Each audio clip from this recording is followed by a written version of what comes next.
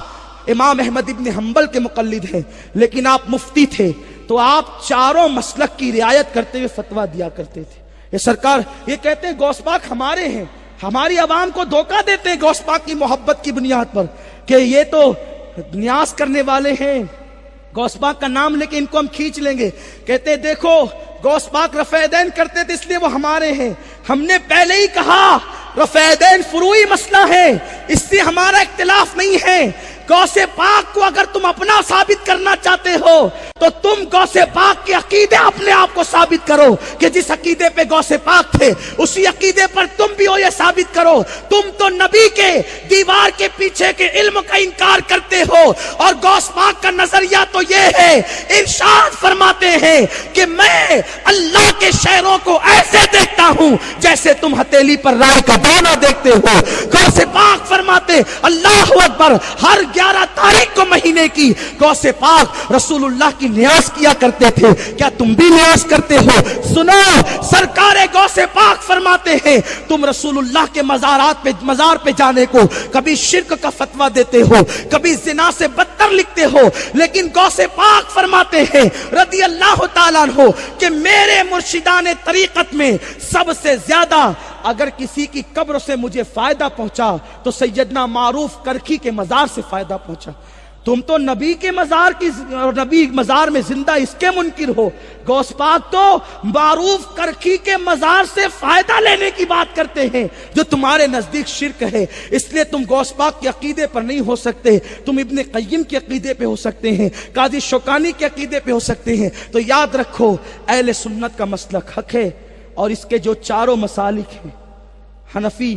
شافعی، مالکی، حنبلی، یہ چاروں اس کی الگ الگ شاخیں اعلیٰ حضرت کہتے ہیں شافعی، مالک، احمد، امام حنیف، 4 باغ امامت پہ لاکھوں سلام۔ اللہ ہر قوم کو اس کے امام کے ساتھ بلائے گا، کوئی امام اعظم کے ساتھ جائے گا، کوئی امام شافعی کے ساتھ جائے گا، کوئی احمد ابن حنبل کے ساتھ جائے گا، کوئی امام مالک کے ساتھ جائے گا۔ بیچارے ان کا تو کوئی امام ہی نہیں ہے، اور جو ہیں ہم تو ڈوبے ہیں صنم، تم کو بھی لے ڈوبیں گے۔ جو رسول اللہ کے گستاخ ہیں وہ خود جہنم میں اوندے منہ پڑے ہوں گے تو ان کو کیا بچا سکیں گے؟ اس لیے اہل سنت کے حق مسلک پر قائم رہو۔ مذہب اہل سنت کی یہ 4 شاخیں ہیں۔ آخری بات عرض کر دوں، پھر یہ کیا ہے جو ہم مسلک اعلیٰ حضرت کا نعرہ لگاتے ہیں؟ تو یاد رکھیں، مسلک مذہب اہل سنت کے یہ جو 4 مسالک ہیں یہ فروعی مسائل کی بنیاد پر ہے، اور اعلیٰ حضرت کا جو مسلک ہے وہ عقیدے کی ترجمانی کرتا ہے۔ اسی لیے شافعی بھی مسلک اعلیٰ حضرت پر ہے، حنبلی بھی مسلک اعلیٰ حضرت پر ہے، مالکی بھی مسلک اعلیٰ حضرت پر ہے، کیونکہ ان کا عقیدہ وہی ہے جو امام احمد رضا کا عقیدہ تھا، ان کا عقیدہ وہی ہے جو اعلیٰ حضرت نے ہمیں عقیدہ دیا۔ اس لیے مسلک اعلیٰ حضرت یہ اس معنی میں 5واں مسلک نہیں ہے، بلکہ یہ اہل سنت و جماعت کی ترجمانی کا نام ہے، اہل سنت و جماعت کی پہچان کا نام ہے، جو ہم مسلک اعلیٰ حضرت کا نعرہ لگاتے ہیں۔ اور مسلک اعلیٰ حضرت یہ ہے، لحد میں عشق رخ شہ کا داغ لے کے چلے، اندھیری رات سنی تھی چراغ لے کے چلے، تیرے غلاموں کا نقش قدم رائے خدا، وہ کیا بھٹک سکے جو یہ سراغ لے کے چلے۔ تو جو انگوٹھا چومتا ہے، یا رسول اللہ کا نعرہ لگاتا ہے، نبی پاک کو حاضر و ناظر مانتا ہے، حضور کو زندہ مانتا ہے، 11ویں 12ویں کرتا ہے، عرس سندہ کرتا ہے، وہ اعلیٰ حضرت کے مسلک پر قائم ہے، کیونکہ اعلیٰ حضرت کا مسلک یہی ہے، دشمن احمد پہ شدت کیجئے،